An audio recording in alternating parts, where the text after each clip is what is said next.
Hello and welcome. My name is Zac Zetterberg, and I'm the curator of art in the Center for American Decoys here at the museum. Today I would like to take you through an exhibition entitled Friends of Folk, Freedom and Expression. This exhibition, organized in memory of the late Merle Glick of Pekin, brings together some of the most important collectors of folk and self-taught art in the museum's history, including the American Folk Art Museum, Thomas K. Figge, Randy and Nancy Root, John and Jeff Heintzman, Jim and Beth Ariant, and Tim and Pam Hill, all of which have been instrumental in transforming the Peoria Riverfront Museum into a national destination for American folk art. The works included in this exhibition are deeply interwoven with the ideals of American freedom and self-reliance.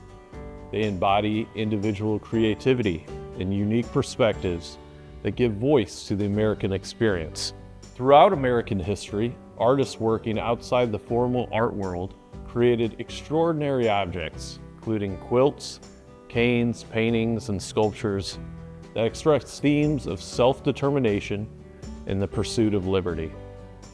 Today, these objects not only reflect the values and ideals that shaped the nation, but they continue to tell the American story. Let's take a look at a few of the objects included in the show.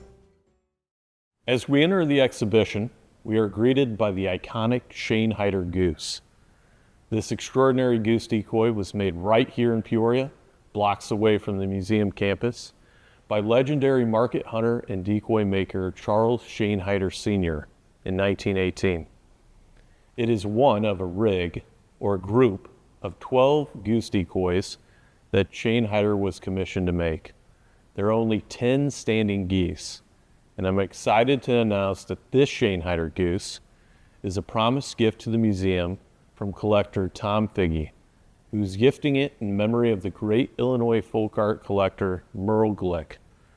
Peoria Riverfront Museum will be the one of only 2 museums to hold a Shane Heider goose in their collection, the other being the Shelburne Museum in Vermont, the home of the famous Joel Barber collection. Here we have a beautiful crazy quilt that was recently donated to the museum's permanent collection by Peorian Janie Kelly. This quilt was made by Janie's great-great-grandmother, Catherine Elizabeth Burns Clark, in Peoria in 1900. It is truly an extraordinary piece of Peoria history. In 1859, Catherine Clark and her family moved to Peoria. Her husband founded Clark and Company Department Store at 14 South Adams Street in 1863. And it's likely that cast-off fabric procured from the store was used to make the quilt. Crazy quilts were the quintessential quilts of the late Victorian age. The word crazy referred to the jumbled, disjointed, and irregular look of the design, as well as the cracked or crazed surface found on glazed ceramics. At the 1876 Philadelphia Centennial Exposition, Americans were introduced to intentionally crazed ceramics at the Japanese pavilion. The crazed surface of the pottery on display ended up being very influential on quilters of the era. You can see Catherine included quite a few Japanese motifs throughout the quilt. Also notice the incredible amount of detail and use of color in the embroidery that is throughout this quilt. Just around the corner, we have a large quilt on loan to us from the American Folk Art Museum in New York City. This postage stamp pattern quilt was made by Japanese quilter Tomi Nagano.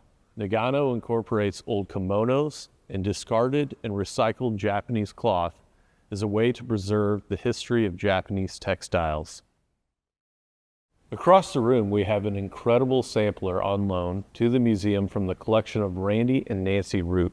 Made in Connecticut around the year 1800 by Martha Crooker, this sampler was made to mourn the loss of President George Washington, who died on December 14, 1799.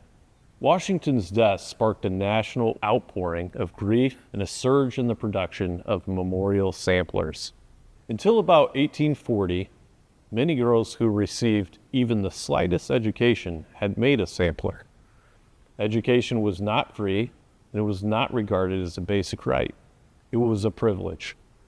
The motifs and verses that survive on girlhood embroideries were often decided by the instructor and created by the student. This is truly a masterwork. Let's take a look at this great piece of Illinois folk art. This miniature dollhouse, made entirely out of corn, was gifted to the museum's collection by Merle Glick and his wife Barbara in the year 2000. Here at the museum, it is simply known as the Corn House. This one-of-a-kind corn house was made by Etta Bushell Anderson in 1898.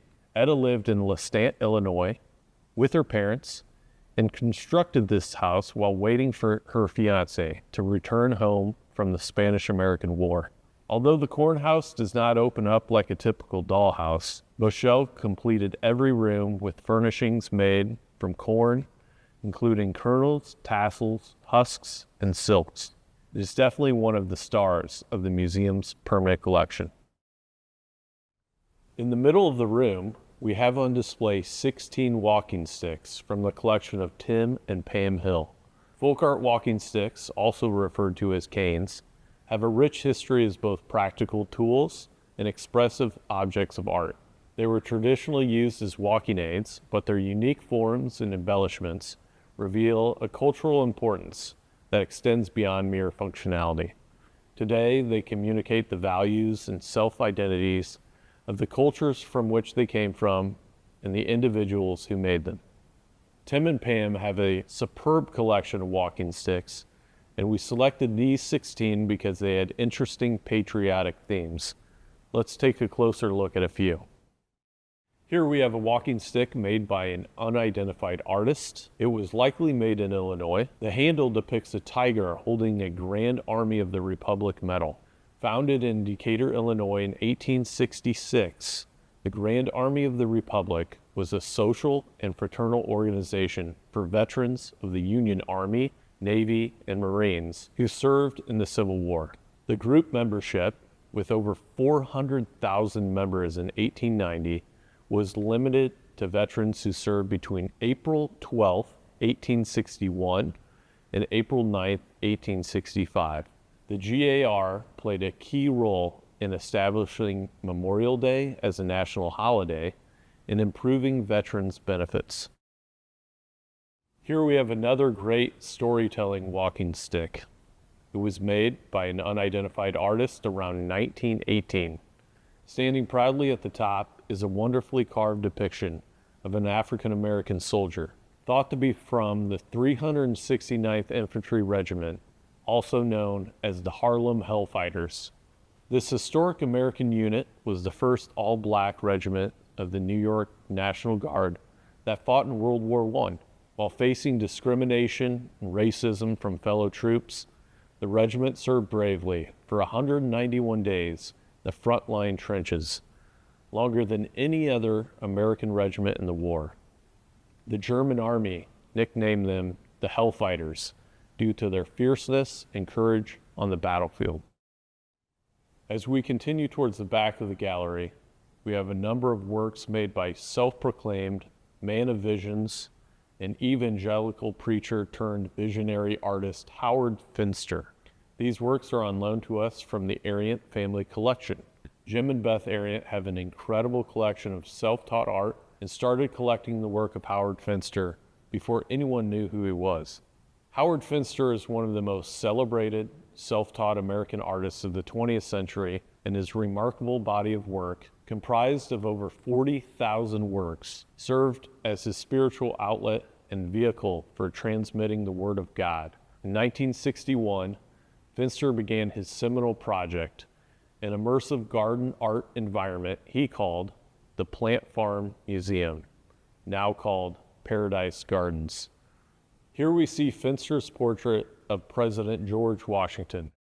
Finster started making paintings after having a vision. According to Finster, a human face appeared to him and a dab of paint on his thumb, commanding him to begin making sacred art. George Washington was one of Finster's boyhood heroes and the central figure in his first ever painting made in 1976.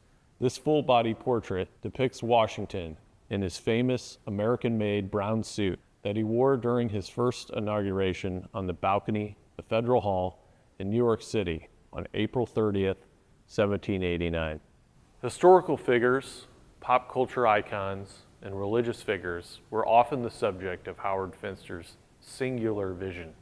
As a Baptist minister who used painting to spread his message, he depicted a wide range of personalities, including inventor of the cotton gin, Eli Whitney. He found the accomplishments of inventors such as Eli Whitney biblical in scale, and their work a fulfillment of biblical prophecy. Let's conclude by looking at the work of self-taught African-American blues musician and artist James Sunford Thomas, often referred to simply as Sunford. Sunford was from Yazoo County, Mississippi. Sunford worked as a grave digger and supplemented his income by producing sculpture.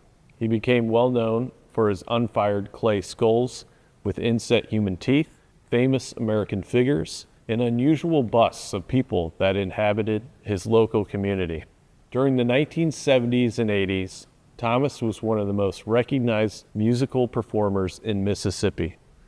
His sculpture became nationally recognized when it was featured in Black Folk Art in America, a groundbreaking exhibition at the Corcoran Gallery of Art in 1982 in Washington, D.C. Regarding life, Thomas famously said, "We all end up in the clay." This concludes our tour of Friends of Folk, Freedom, and Expression. I hope you enjoyed learning more about these objects and the incredible stories they tell. From the carved to the quilted, and the formed to the painted, these folk art objects are a true testament to the power of American material culture. The Peoria Riverfront Museum is very grateful for the support and generosity of all the lenders, and to the vision of Merle Glick, whose early support laid the foundation for the folk art exhibitions we have today. Thank you.